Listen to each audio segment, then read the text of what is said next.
Will you commit to making sure that there is a peaceful transferal of power after the election? Well, we're going to have to see what happens. This is not just an election between Donald Trump and Joe Biden. This is an election between Donald Trump and democracy, and democracy must win. I've been complaining very strongly about the ballots. I think it is terribly important that we actually listen to and take seriously what Donald Trump is saying. It's a rigged election. It's the only way we're going to lose. That's a rigged election waiting to happen. You're going to see a rigged election. We don't want a rigged election, but that's what you're going to have. It'll end up being a rigged election, or they will never come out with an outcome. We don't want to have a rigged election. I know that. What he is saying is that if he wins the election, that's great. But if he loses, it's rigged. Mr. President, are the election results only legitimate if you win? So we have to be very careful with the ballots. The ballots, that's a whole big scam. Heads, I win. Tails, you lose. In other words, in Trump's mind, there is no conceivable way that he should leave office. Do you commit to making sure that there's a peaceful transferal of power? We want to get rid of the ballots, and we'll have a very peaceful.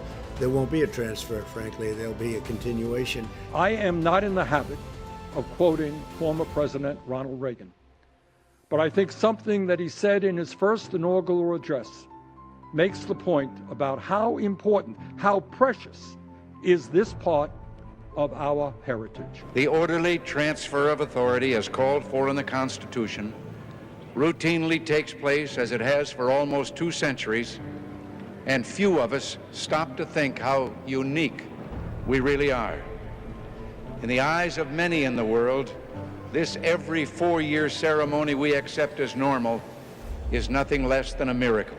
There is nothing in our Constitution or in our laws that gives Donald Trump the privilege of deciding whether or not he will step aside if he loses. The ballots are out of control. Ballots are missing. There's fraud. There are going to be millions of missing ballots. Even Republican Senate Majority Leader Mitch McConnell tamped down concerns about mail-in ballots. Many parts of our country vote by mail. Oregon, Washington, and Colorado voted by mail for years. We're going to have a credible election. And yet, we have a president today who calls mail-in ballots It's a scam. It's a hoax. Everybody knows that. Can you give a direct answer? You will accept the election? I have to see. Look, I have to see. The net effect of what you tweeted this morning and what you're talking about now to cast doubt on the results of the November 3rd election. Well, it's had an interesting impact. He wants to defund the Postal Service in order to limit the use of mail-in ballots. If we don't make a deal, that means they don't get the money. That means they can't have universal mail-in voting. They just can't have it. Amazingly, at the very same time, Trump is making completely baseless allegations about voter fraud. Last month, he urged the supporters in North Carolina to try voting twice. Let them send it in and let them go vote. And if their system's as good as they say it is, then obviously they won't be able to vote. Which, among other things, is a felony. Here we are, and we're going to be here for another 4 years.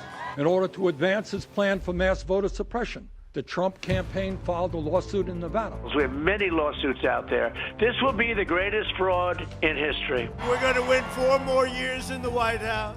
And then after that, we'll negotiate, right? Because we're probably, based on the way we were treated, we're probably entitled to another 4 after that.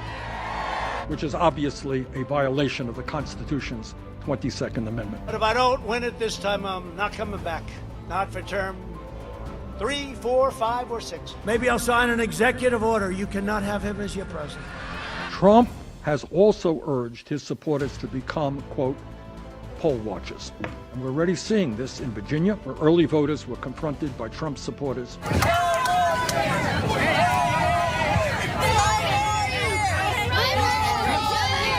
Given the significant increase in mail-in ballots, why, you might ask, are Trump and his allies trying to attack the integrity of our vote-by-mail system? They'll be fixed, they'll be rigged. And the answer is pretty simple. A number of studies have shown that for whatever reasons, Republicans are more likely to vote in person, while Democrats are more likely to use mail-in ballots. I'm very worried about mail-in voting because I think it's subject to tremendous fraud and being rigged. Regardless of what Donald Trump wants, the American people will preserve democracy in our country.